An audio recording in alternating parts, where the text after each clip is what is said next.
Hello everyone, একটা সুন্দর শীতের সকালে তোমাদেরকে আবারও স্বাগতম। তো এই তো সকাল সকাল আমি আমার গাছের ফুলগুলোকে ক্যাপচার করছিলাম।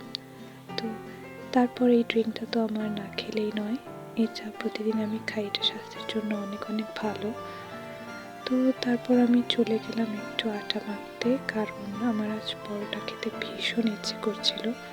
তো এই তো আমি আমার নিজের জন্য পরোটা বানিয়ে নিয়েছি।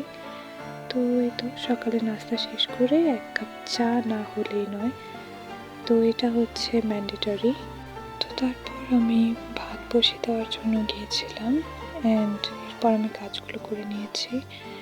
তো কাজ করতে করতে ভীষণ খিদে পেয়ে গেছিলো আমার, তো ভাবলাম আমি একটু মুড়ি মাখিয়ে নিই। তো আচার দিয়ে মুড়ি খাওয়ার মজাই আলাদা এই সময়। তো মুড়িটা মাখিয়ে নিয়েছিলাম অ্যান্ড এটা খেতে বেশ হয়েছিল, আমার অনেক ভালো লেগেছে। তো যাই হোক, এইটা আমি নতুন কিনেছি তাই তোমাদের দেখা। তো এই তো এটা শাওয়ারের পরে ভ্যাসলিন টাইম। তো আমি এখন হালকা কিছু খাবার দিয়ে লাঞ্চ করে নিচ্ছি, আর এই সময় তো কপাল ভার না দেখলেই নয়। তো আজকে এই পর্যন্তই, আল্লাহ হাফেজ।